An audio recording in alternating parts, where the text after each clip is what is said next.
Hello students, let's we start economics chapter first, the story of village Palampur.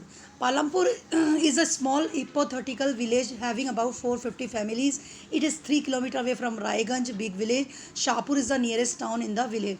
जो ये पालमपुर एक imaginary हिपोथेटिकल से imaginary काल्पनिक एक गांव है जहाँ पर 450 तो फैमिलीज़ रहती हैं एंड 3 किलो जो यहाँ वो रानीगंज एक जो बड़ा गांव है वहाँ से 3 किलोमीटर है और एक शाहपुर एक जो छोटा सा टाउन है वो विलेज से जो शाहपुर विलेज से पास ही है। The village is well connected with neighbouring villages and towns. जो ये विलेज पालमपुर है ये जो पड़ोसी जो और भी गांव हैं या सिटीज़ हैं उनसे जुड़ा हुआ है। The village is well connected by the road and the most of houses are electrified. कहने का ये मतलब है जो ये विलेज पालमपुर है ये पूरी तरह से वेल फर्निश्ड जिसको रोड है लाइट है पानी है इसकी सारी फैसिलिटीज़ हैं यहाँ पर। It has 2 primary schools and 1 high school. यहाँ पर 2 तो प्राइमरी स्कूल है एंड 1 हाई स्कूल है। There is a government primary health centre is a primary dispensary. Okay clear. Main production activities. अब यहाँ पर प्रोडक्शन यानी कि ये उत्पादन किस तरह की है यहाँ पर लोगों का ज़िंदगी जो जीने का लाइफस्टाइल है वो क्या है।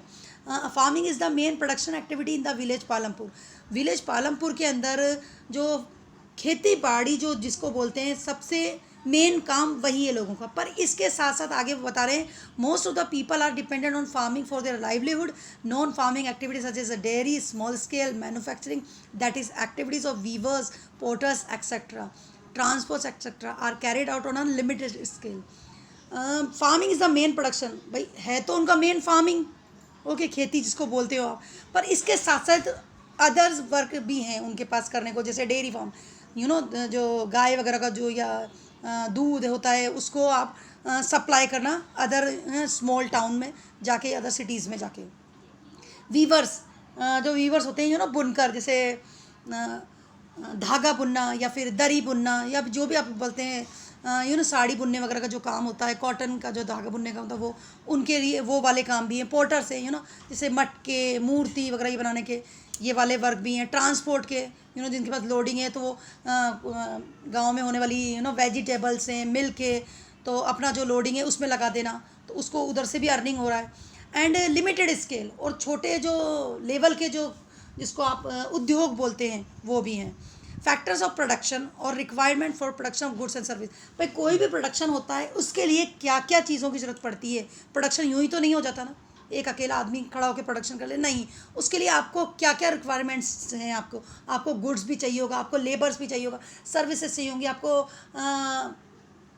साथ में कैपिटल जो मेन है वो तो मेन ही चाहिए। लैंड लेबर एंड कैपिटल ये आगे आपका बेसिक रिक्वायरमेंट कोई भी प्रोडक्शन के लिए गुड सर्विस के लिए सबसे आपका लैंड लेबर एंड कैपिटल है। अब वो कह रहे हैं लैंड इंक्लूड्स और फ्री गिफ्ट्स ऑफ नेचर। भाई लैंड तो आपको फ्री मिला है भाई नेचर की तरफ से फ्री गिफ्ट है ना आपके पास सॉइल है वाटर है फॉरेस्ट है ये तो आपको मिला ही है। लेबर मीन्स ह्यूमन इफर्ट और लेबर क्या आ गई इसमें हार्ड वर्क शारीरिक जिसको श्रम बोलते हैं। जो इंसान जैसे किसान के यहाँ पर किसान अकेला ही तो खेती नहीं कर लेगा ना उसको और लेबर भी चाहिए होंगे। Which of course include physical as well as mental labour. भाई आपको फिजिकल लेबर के साथ साथ मेंटल लेबर का मतलब आपका माइंड भी तो तैयार होना चाहिए काम करने के लिए। क्या आपने केवल पैसा लगाया और ये काम करने लग गए आप नहीं या हार्डवर्क किया आपने काम हो गया नहीं। आप जब तक मेंटली प्रिपेयर नहीं होंगे आपको गुड रिजल्ट नहीं मिलेंगे। Physical capital is the third requirements. तीसरा है आपका फिजिकल कैपिटल यानी कि आपको शारीरिक जो धन जो है वो क्या है। फिजिकल कैपिटल में आया आपका टूल्स मशीनरी ओके जैसे खेती करने के लिए पहले आप खेत को जोएंगे उसकी ज़रूरत होगी ट्रैक्टर की फिर आएगी आपकी बीज जो फेंकने की मशीन होती है खेतों के अंदर वो आएगी बीज बोने की मशीन है ओके क्योंकि इतना बड़ा जो खेत होगा किसान खुद तो नहीं बोएगा ना हाथों से तो मशीन आएगी। साथ में फिर आपको जिसको थ्रेशर है कटर है हाँ वो कितने सारे जो टूल्स हैं उनकी ज़रूरत पड़ेगी। Working capital includes raw material such as seeds for the farmer yarn for the weaver. Working capital में किसानों का बीज भी शामिल हो गया तो वीवर से उनके लिए जो धागा है वो उनका कच्चा माल हो गया। And working important changes in farm activities. पर वो कह रहे हैं कि जो फार्म एक्टिविटीज़ है ना इसके अंदर कुछ चेंजेस आए okay. Land area under cultivation is virtually fixed however some wasteland in India had been converted into cultivable land after 1960 के बाद जिसको आप स्टेराइलाइज जो लैंड माना करते थे, जिसमें कोई, जिसको इन we can say in Hindi is a बंजर ज़मीन। तो गवर्नमेंट ने 1960 के बाद किया कि जो बंजर ज़मीन है उसको भी क्यों ना हम कल्टिवेबल, जिसको कृषि योग्य लैंड कहते हैं, वो क्यों ना बना दिया जाए। Over the years there have been important changes in the way of farming, मतलब सालों बीतने पर जाके चेंजेस आया है। फॉरेन कंट्री का जो एग्रीकल्चर है, ठीक है, उनका फार्मिंग स्टाइल हमारा फार्मिंग स्टाइल में ज़मीन आसमान का फ़र्क है। Which have allowed the farmer to produce more crops from the same amount of. पर ये मान लीजिए 1960 से लेकर आप 2020 देखिए, चेंजेस हमारे यहाँ भी आए हैं और मच चेंजेस आए हैं आपको, और बेटर रिजल्ट्स भी दिखते हैं हमको। These changes include multiple cropping, भाई दुगनी पैदावार, भाई 1960 में जो होता था और अभी था, डिफरेंस है कि नहीं है। And use of modern farming method, भाई पहले किसान था वो हल के जरिए या फिर बैल के जरिए करता था, आजकल ट्रैक्टर आ गए, है ना।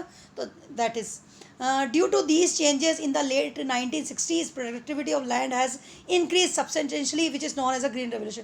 1960 के बाद खेती के अंदर जो पैदावार के अंदर जो प्रोग्रेस हुआ है, that is called green revolution, इस हरित क्रांति। Farmers of Punjab, Haryana, western Uttar Pradesh were the first to try the modern farming methods of in India. India में सबसे पहले Punjab and that after is Haryana and Uttar Pradesh, ये मॉडर्न फार्मिंग में सबसे, जिनको एडवांस स्टेट बोलते हैं इंडिया का, ओके, जिन्होंने ग्रीन रेवोल्यूशन को फॉलो किया। अब I over use of fertilisers, pesticide and water is resulting into land degradation. The farmer in Punjab are facing this problem. पर क्या होता है कि फर्टिलाइज़र का ज़बरदस्त यूज़ होता है ना, इसको आप ओवर यूज़ बोलते हैं फर्टिलाइज़र, ठीक है, या खाद ज़बरदस्त ज़रूरत से ज़्यादा यूज़ करना, या पेस्टिसाइड का, कीड़े मारने की जो दवाई होती है उसका ज़रूरत से ज़्यादा यूज़ करना, ओवर यूज़ करना, ये क्या होता है, मिट्टी की जो जिसको क्वालिटी बोलते हैं ना आप, उसमें बिल्कुल डिग्रेडेशन यानी कमी ला देता है उसके लेवल के अंदर। The farmer in Punjab are facing these problem. जो पंजाब के किसान हैं, क्योंकि पंजाब का जो आप फार्मिंग जो मेथड है और वहाँ की जो मल्टीपल क्रॉप्स है ना, उसके जैसा हमारे इंडिया में दूसरा स्टेट है ही नहीं। पर वहाँ का क्या है, मिट्टी का स्तर गिरता जा रहा है, ओवर यूज़ हो रहा है हर चीज़ का। Labour after land labour is the next basic factor of production. वो कह रहे हैं लैंड के बाद दूसरा बेसिक फैक्टर क्या हुआ प्रोडक्शन के लिए, labour. Small farmers provide their own labour. जो छोटे किसान हैं वो खुद अपने खेतों में काम करते हैं या उनके फैमिली मेम्बर्स उनकी हेल्प करते हैं। पर जो मीडियम है और जो रिच जो फार्मर है, उनको लेबर्स की ज़रूरत पड़ती है, मज़दूरों की ज़रूरत पड़ती है, ठीक है। And these farm many landless families in a Palampur which provide laborers as the work is less for the number of laborers, they are not given minimum wages set by the government।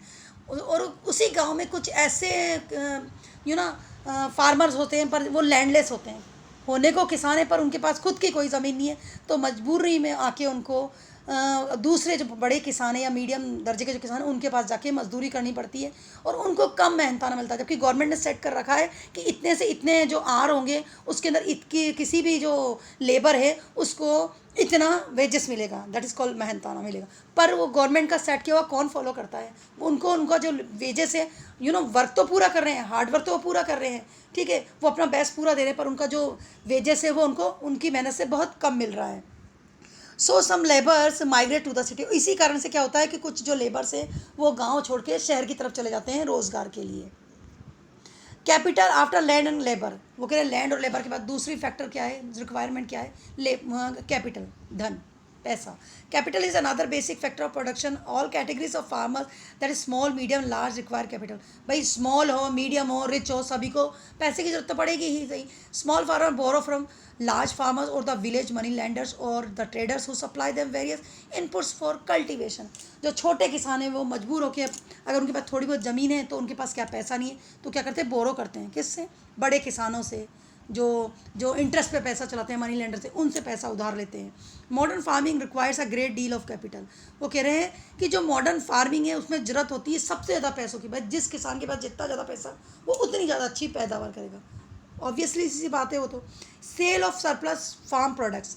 अब वो कह रहे हैं कि जो अगर आपके पास capital ज़्यादा है, आपके पास लेबर ज़्यादा है, आपके पास लैंड ज़्यादा है, तो ऑब्वियसली बात है, क्लियरली बात है, आपका जो सरप्लस होगा, आपके पास आपका मेहनताना पूरा निकलने के बाद आपके पास एक्स्ट्रा बचेगा, ओके। हाँ, farmers produce crops on there